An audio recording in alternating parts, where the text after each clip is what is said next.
Alright, today's video is gonna be a little bit different than usual, and it's because I might start to ramble since I'm getting annoyed of some of the people during this whole entire George Floyd situations.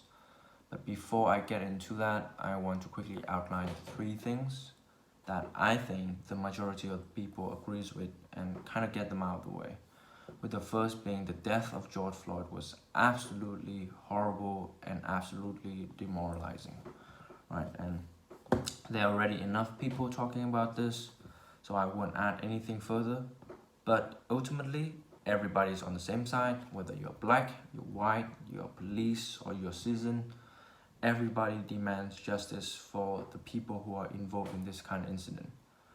The second point is that protest is good, protest is amazing, right? It is one of the most powerful movements I have ever seen in my entire life. And it's not only happening across America, but also in different parts of the world, such as the area where I live, Copenhagen, Denmark, where there were over 10,000 people who were protesting at the US Embassy, which to show that this is a very important issue that need to be heard and discussed internationally. And the third and final point that I have is that rioting and lootings are disgusting. And making this point does not in any way contradict the point I made previously. However, there's an increasingly large number of people out there who believe that these outrageous riotings and lootings are a necessary part of the demonstrations. So when you see people running over each other in looting situations, smashing windows of private properties and doing all sort of vandalism, you think that somehow will force the government and the authorities to back off and give you the change that you want. What the fuck? Sorry for my language, but what the fuck are you on about? It doesn't take a genius to know that most of these lootings and riotings are not actually a part of the protest. And that, guys, if you are anything ranging from a normal to a decent human being, you know that these activities and these behaviors are disgusting, and that they are not only don't lead to anywhere, but they are also harmful to the cause of the movement, to the protesters who are sweating their ass out there and doing something good. And by supporting this kind of behavior, you're essentially creating tensions between the police and the people, which is not something we want if we want the protest to be heard and to become more powerful.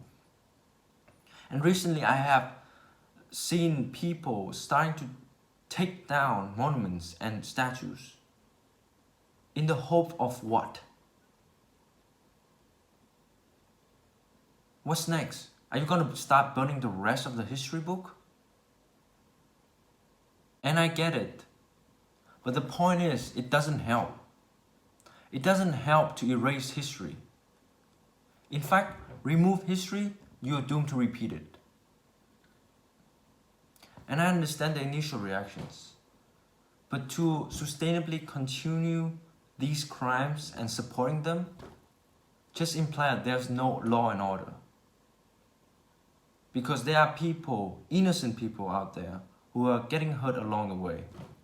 And that by doing this, you are just putting more fuel in the fire that has been allowed to flame for so long. People will get scared, and that will turn them down from involving in these kind of demonstrations, which is the very least thing that we want to do.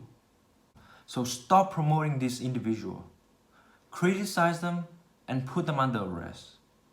There are already people who are out there doing the good citizen work, and I applaud them for shaming and catching this bastard.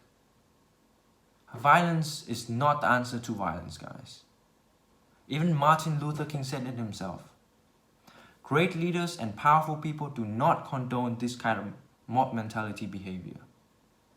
And it is the most important now that we de-escalate and redirect the focus and the support of the whole entire world on the protest and not on this group of people.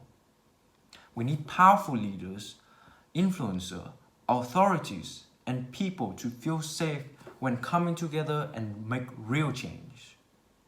And if anything, this whole situation shows both the good and the bad side of the common people and not just within the authoritative environment. And I really hope that we can concentrate on the good, the positive side. Then I believe that the death of George Floyd has not been wasted and has a real chance of changing not just America, but the whole entire world. I'm done.